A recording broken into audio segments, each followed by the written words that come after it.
sujeitos, Estado, políticas públicas, o que pode antropologia, eu resolvi enfrentar trazendo um pouco de etnografia também, né? Um trabalho de pesquisa de campo que está começando, mas que já tem... Ele tem um tempo, mas ele está começando porque é uma pesquisa difícil. A INAE trouxe hoje de manhã alguns elementos dessa pesquisa.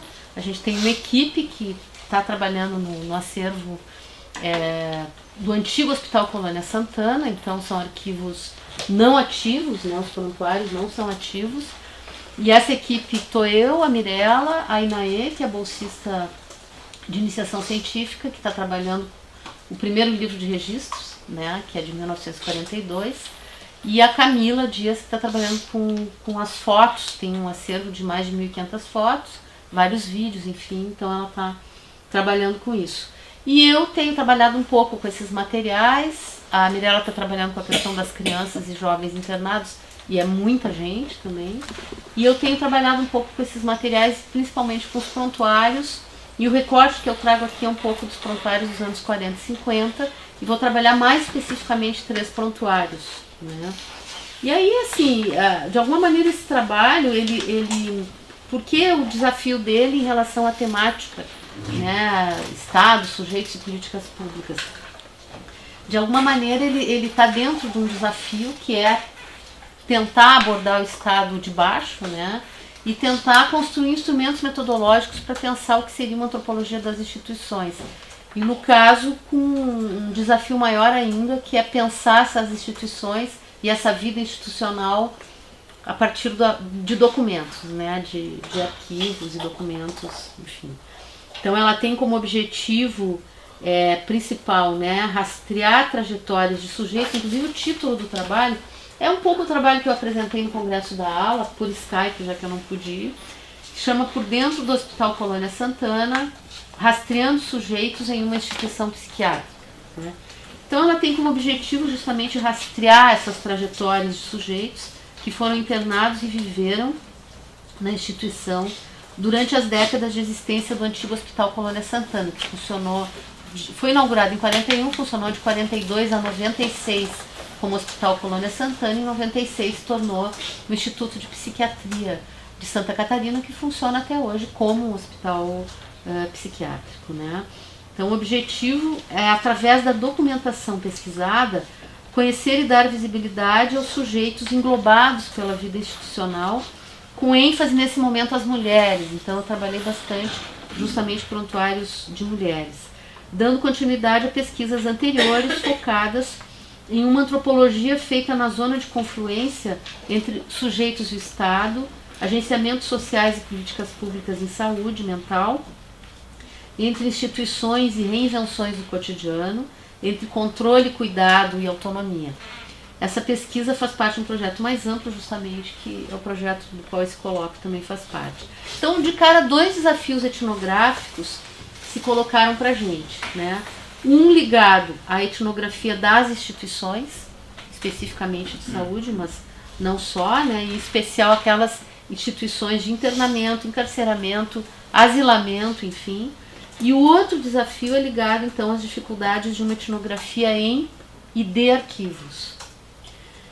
No caso do primeiro desafio, tem um conjunto de questões que se colocam dentro da perspectiva de olhar o Estado e suas práticas a partir de baixo.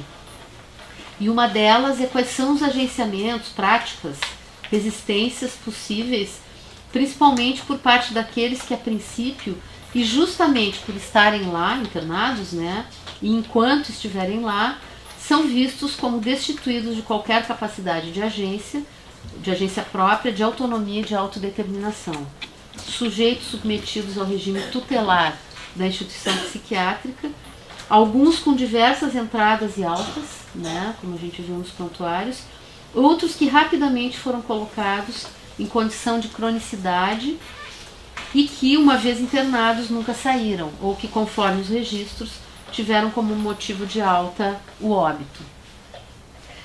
Porque está ali alta, sim, quando motivo óbito, né? Então, o óbito é uma alta. A tendência da pesquisa em instituições desse tipo, totais, segundo Goffman, é abordar os regimes disciplinares e de controle, se não de violência institucional. A nossa abordagem não vai deixar de fora essas dimensões, até porque elas são meio que definidoras do tipo de instituição que a gente está pesquisando. No entanto, além disso, estamos focadas em buscar entender o quanto é possível dar visibilidade aos sujeitos que por ali passaram, que ali viveram, e as suas improváveis, realmente improváveis, o que não dizer impossíveis, né? Mas improváveis resistências, agências e mesmo tentativas de habitar o manicômio, no sentido de constituir ali alguma vida vivível. Então, realmente, é uma situação extrema, né? Eu realmente parti para pensar uma situação extrema de uma instituição que destitui totalmente os sujeitos de qualquer possibilidade de existência autônoma, já que eles são destituídos da sua, segundo o discurso psiquiátrico, né, da sua própria capacidade de autonomia, enfim, e são colocados em regime de tutela e, eventualmente, a maior parte das internações é compulsória, né? E tentar ali encontrar, então, esse trabalho nas frestas, né? E a tentativa de buscar sujeitos num espaço do Estado menos possível de uma vida, de uma existência com alguma autonomia, né? Cabe um parênteses aqui que, diferentemente de Pierre Rivière, do Pierre Rivière de Foucault ou de Pierina Dionis Sawad, que alguém falou nela hoje de manhã, que pesquisou cartas de uma interna no Hospital São Pedro, em Porto Alegre, o que a gente dispõe são registros feitos por outrem, não pelos próprios internos, né? Talvez entre as instituições totais o manicômio seja a que mais dificuldades apresenta para qualquer tipo de agência do sujeito internado, na medida em que os controles estabelecidos atingem diretamente dimensões subjetivas, emocionais e mesmo físico-corporais do sujeito. Esse controle se inicia no processo de internamento, no diagnóstico e em toda a terapêutica determinada a partir dele, do diagnóstico, que nas décadas estudadas envolvia, além do confinamento, no caso da década de 50, eletrochoques, insulinoterapia e outras terapias de choque e medicamentosas, eventualmente praxiterapia, como a gente encontrou em alguns prontuários, que é um tipo de terapia ocupacional. É importante ter como ponto de partida a ideia de que esses sujeitos não são em si incapazes de refletir ou agir por conta própria. A situação manicomial os coloca nessa condição. Os sujeitos e seus sintomas são contidos por todos os lados, restando uma margem pequena de resistência ou para qualquer tipo de ação por parte deles. Mas pequena não necessariamente significa nenhuma ação ou nenhuma agência. Observando os internos atuais, e isso é decorrente da nossa própria presença lá, porque os arquivos eles ficam dentro da instituição, então volta e meia os internos estão circulando em volta da gente, entram na sala, enfim. Então, observando os internos atuais submetidos a um regime talvez mais humanizado, tal como definem as políticas nacionais de saúde mental e do que prevê a lei da reforma psiquiátrica brasileira, de fechamento gradativo dos leitos, enfim, alguns paralelos podem ser feitos com o que teria sido a vida manicomial em décadas anteriores. Entre eles, as possíveis situações de interação entre os internos, que a gente observa, entre estes e os funcionários do hospital, atendentes, auxiliares, técnicos de enfermagem, enfermeiros, assistentes sociais, médicos, residentes em psiquiatria, pessoal de limpeza e cozinha, terapeutas ocupacionais, entre outros, e mesmo pesquisadoras e estudantes, como é o caso de nossa equipe. Em uma primeira visita à instituição, conseguimos percorrer, acompanhados por uma das profissionais, a ala dos internos adictos masculina. E ali a gente observou nas celas, que saíam de um mesmo corredor, homens de várias idades, deitados ou encostados nas paredes, ou sentados nos colchões, dispostos no chão. Alguns extremamente jovens, alguns talvez internados judicialmente, por utilizarem ou terem utilizado algum tipo de droga. E isso é comum, inclusive menores de idade, contrariando o próprio ECA. Não faltam relatos entre os funcionários do hospital de situações em que inclusive jovens menores de idade são internados a mando judicial, situação a qual os funcionários médicos e mesmo a direção do hospital são obrigados a se submeter sob risco inclusive de prisão.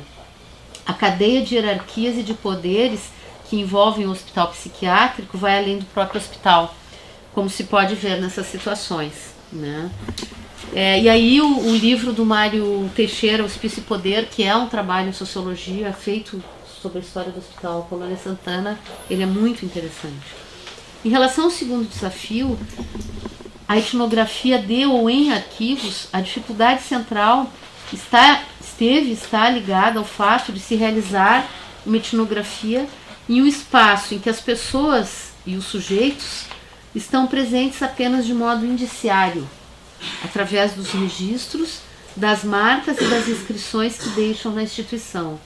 Inscrições em geral produzidas por outros sujeitos, detentores de um saber, uma verdade diagnóstica e prognóstica, e do poder tutelar sobre os internos.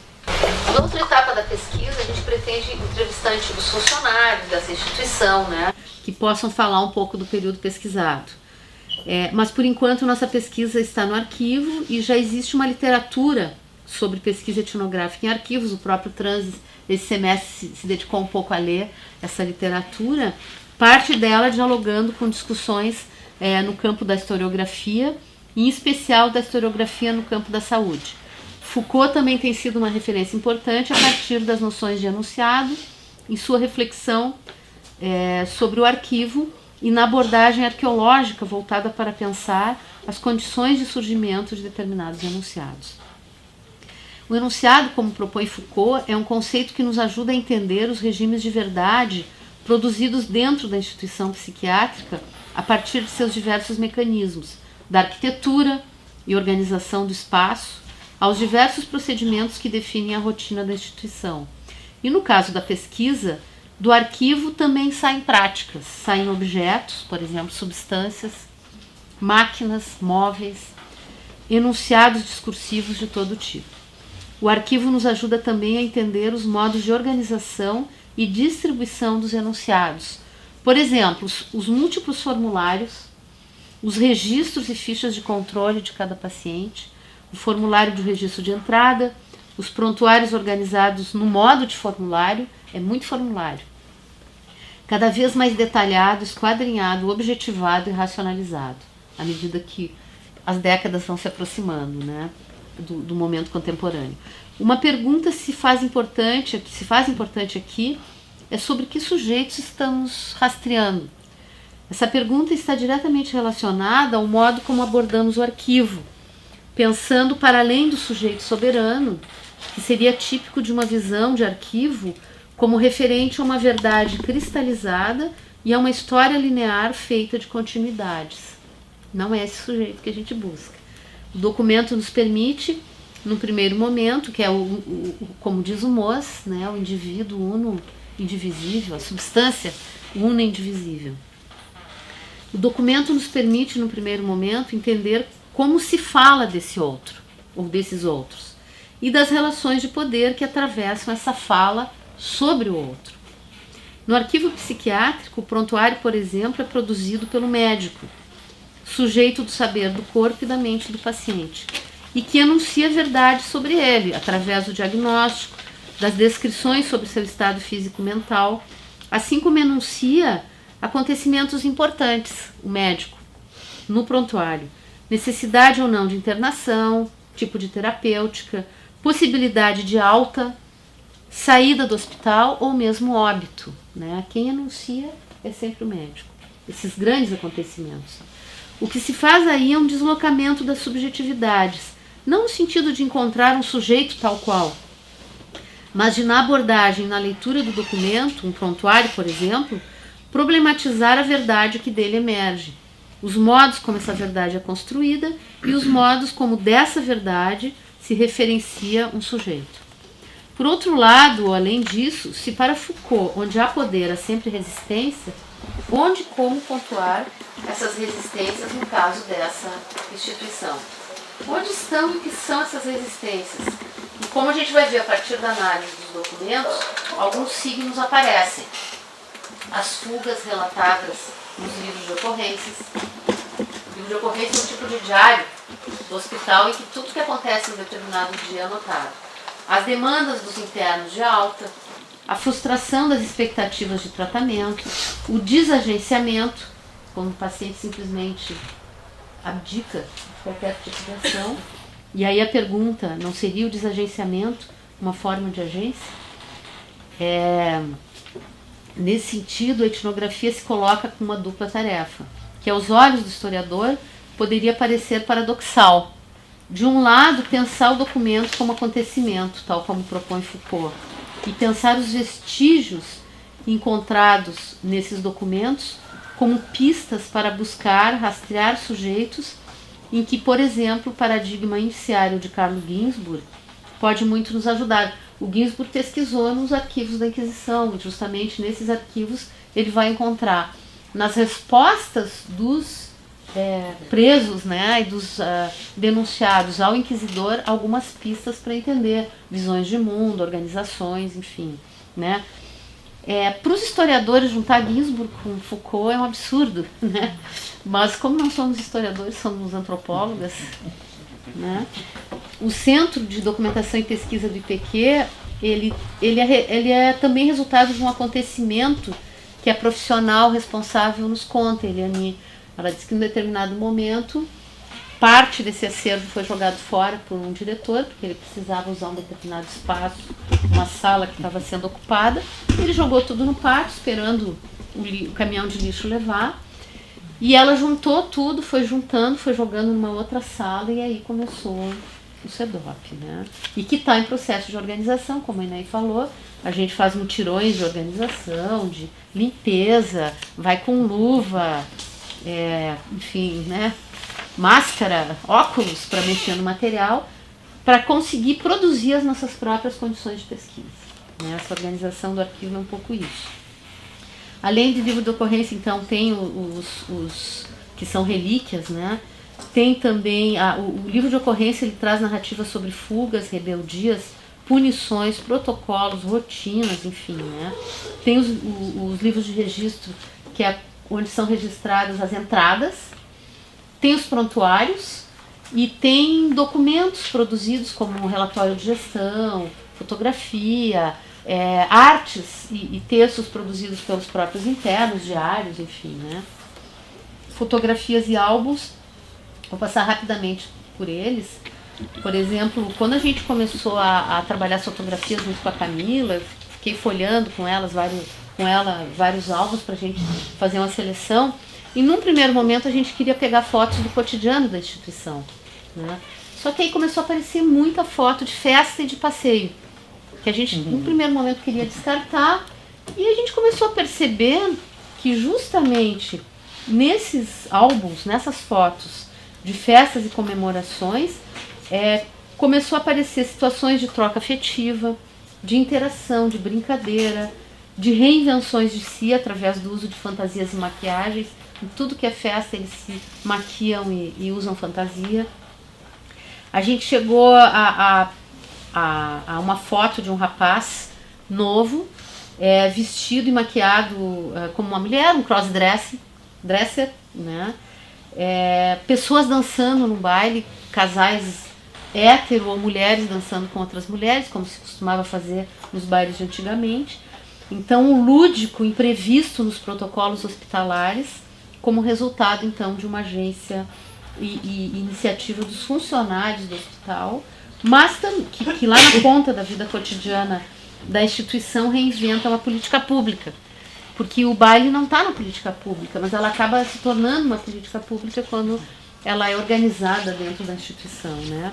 E transforma a relação dos sujeitos com o Estado em acontecimento que proporciona um outro modo de habitar a instituição, né? Então é interessante a análise das fotos por aí, eu vou passar rapidamente por elas, né?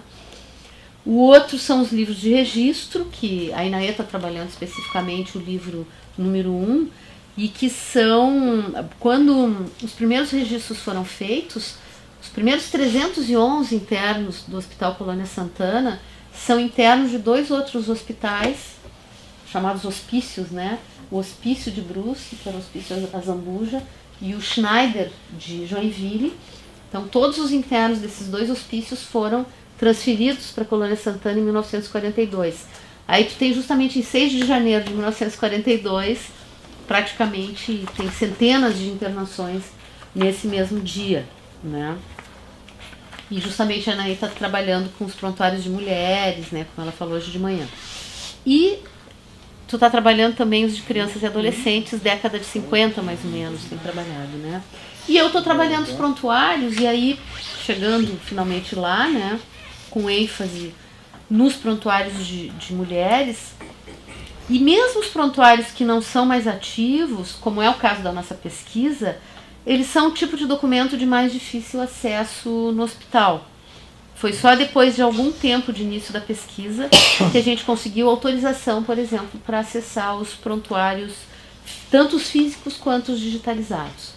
Não que a gente não pudesse chegar lá e abrir um prontuário, mas oficialmente a pessoa responsável pelo CEDOP, ela disse, perguntei para ela, a gente pode ir lá e abrir o prontuário físico e ler e fazer registros e até eventualmente fotografar?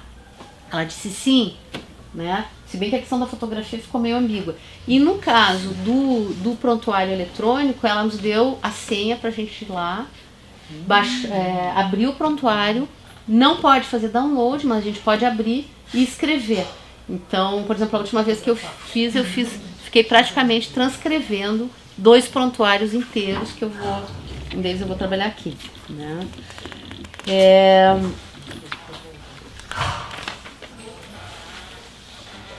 Outra dificuldade importante da pesquisa, que a Inaê falou também hoje de manhã, é a legibilidade, né? Tanto por problemas de escaneamento, quanto da caligrafia dos profissionais que fizeram as anotações.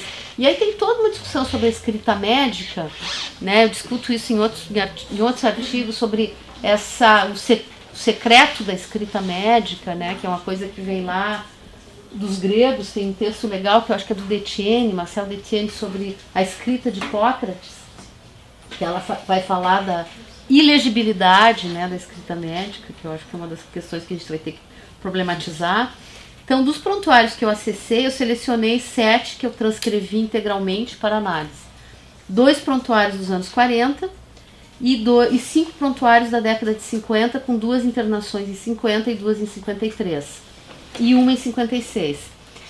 E, bom, a análise que eu vou trazer é muito inicial, mas é interessante pensar uma coisa que o próprio Mário Teixeira colocou no trabalho dele sobre a Colônia Santana, que diferente dos prontuários clínicos, os prontuários psiquiátricos têm uma dose alta de subjetividade nas suas descrições.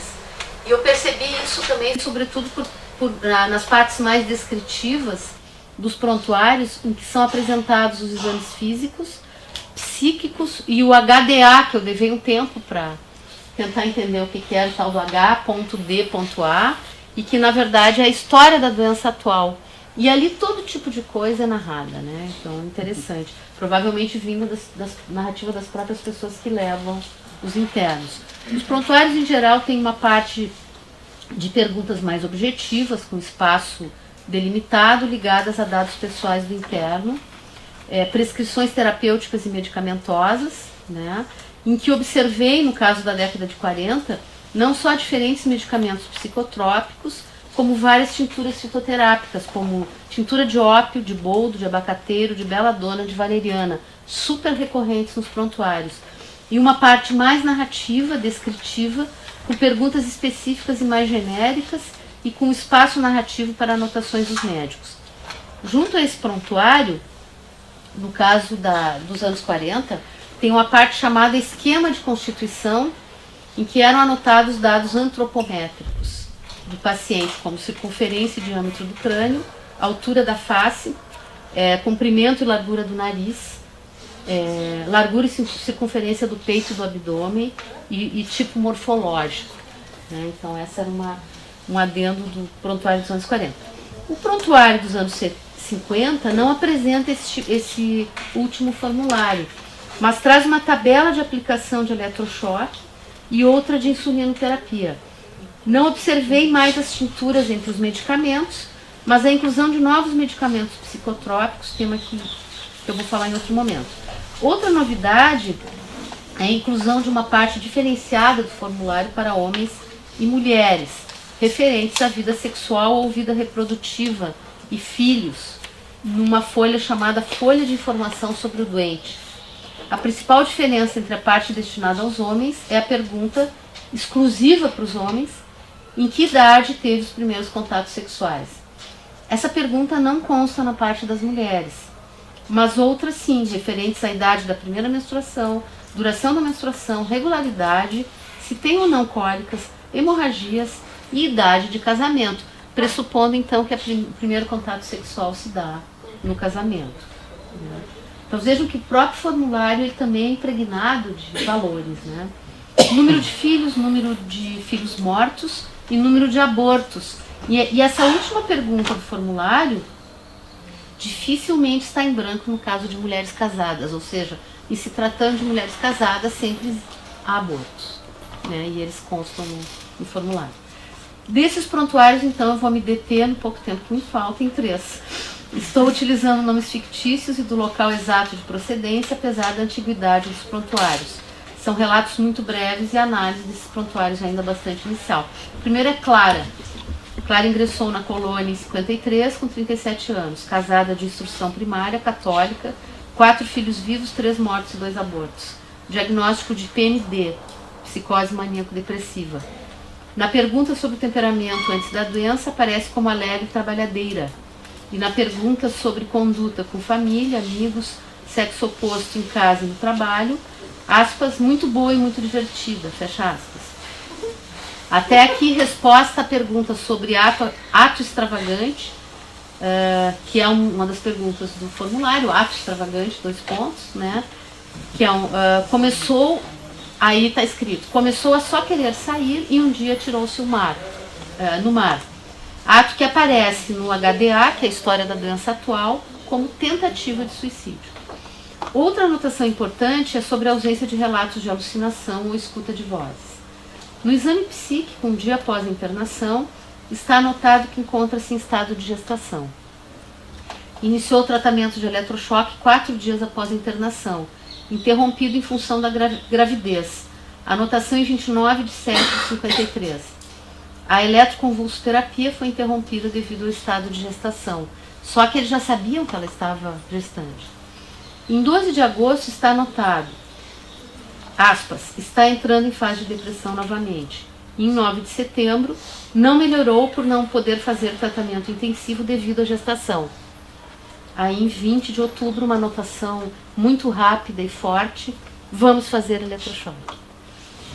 Me chamou a atenção a escrita forte e apressada dessa frase, sem maiores explicações, como querendo conotar uma solução drástica, uma medida drástica. Já a insulinoterapia, também chamada de coma insulínico, que se iniciou 1 mês e meio após a internação, foi interrompida em 2 de setembro de 53, conforme a anotação, suspensão por estado de gestação. Só que eles sabiam que ela estava gestante desde julho. E retomada apenas em 2 de abril de 54, provavelmente quando já não estava mais grávida. Inicia o tratamento de cardiazol em março de 54. O cardiazol também é uma terapia de choque. Ele, quando injetado, ele é um tipo de cânfora que é similar à cânfora, e quando injetado ele é um indutor de convulsão, de epilepsia. As sessões de cardiazol estão anotadas em fichas de eletrochoque, tendo sido a terapia mais utilizada em sua segunda internação do ano de 54. Clara recebeu alta em dezembro de 53, provavelmente para ter o filho em casa, mas não há mais nenhuma referência à gravidez e mesmo a parto no prontuário. Foi reinternada em uma data não muito precisa, mas provavelmente em março de 54, com alta definitiva em junho de 54. O interesse desse caso está ligado inicialmente à questão da constatação de gestação durante a internação. Já chegou grávida no hospital e isso aparece no exame psíquico inicial. No entanto, recebeu tratamento intensivo com eletrochoque e insulinoterapia, ambos interrompidos em momentos diferentes. A segunda questão é justamente em relação à discrepância nas datas de interrupção dos tratamentos de eletrochoque e da insulinoterapia em função da gestação. A insulinoterapia foi iniciada quando já se sabia da gestação, mesmo assim foi interrompida depois de 2 sessões. O eletrochoque durou mais tempo e a interrupção durante a gestação foi curta. A terceira questão é em relação à mudança de temperamento ou conduta da paciente quando adoeceu. da alegre trabalhadeira divertida, de alegre trabalhadeira e divertida, passa muito rapidamente a querer sair de casa e tem um episódio de tentativa de suicídio, justamente quando está grávida, né? Minha questão é em relação à forma como essa mudança quase radical é narrada nas anotações no prontuário, o que se soma à constatação de que não há relato de alucinações ou de ouvir vozes, ou seja, não seria uma paciente psicótica de acordo com os próprios, apesar de que está com PMD. Segundo caso, Isadora, internada internada aos 20 anos, também no ano de 53, Isadora é descrita como doméstica, branca, instrução primária, católica e solteira.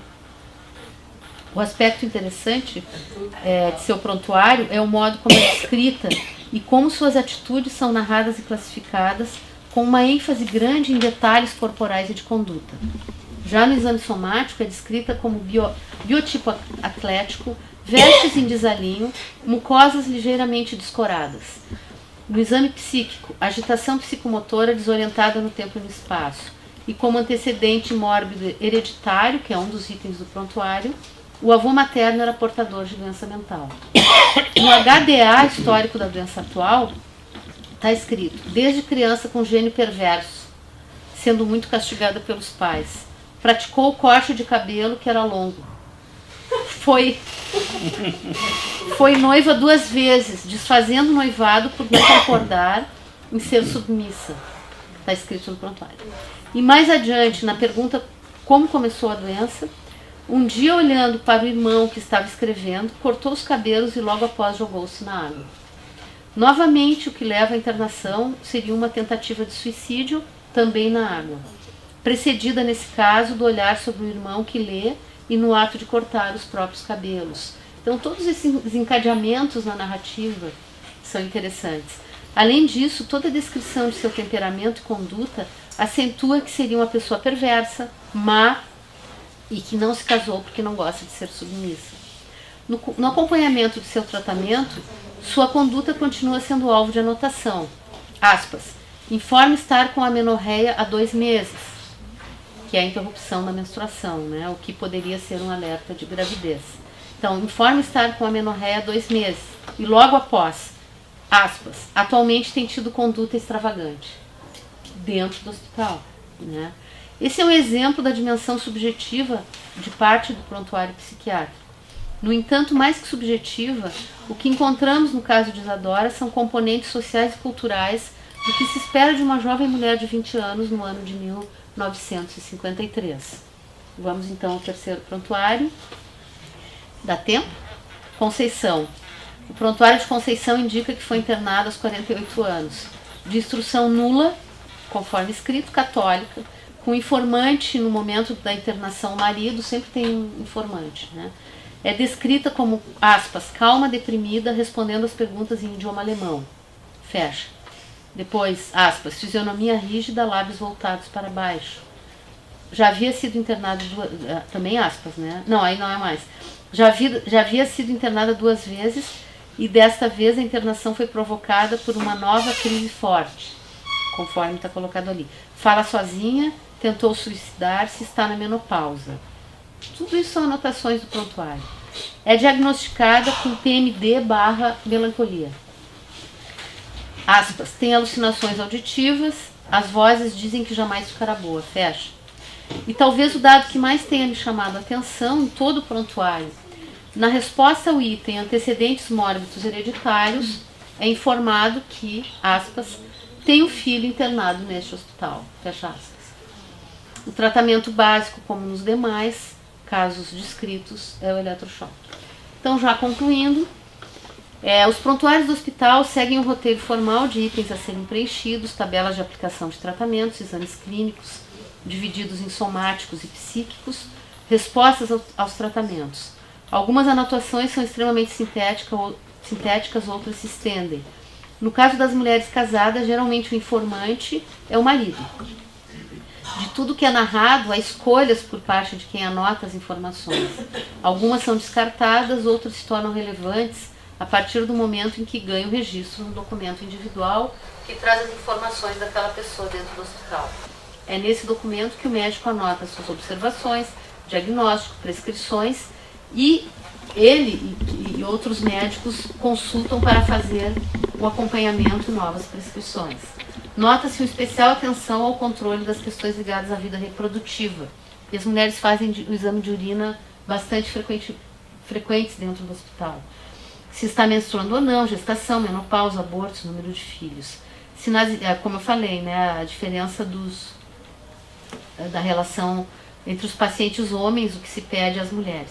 Mas implicitamente a conduta sexual das mulheres também está presente, se não nas perguntas do prontuário, nas descrições do acompanhamento de suas reações ao tratamento, comportamento dentro do hospital e etc. Assim, se os prontuários falam muito mais da instituição e da ciência psiquiátrica daquele momento, o que eles podem nos mostrar da vida dessas mulheres e delas próprias? O que temos são pistas, perguntas e dúvidas.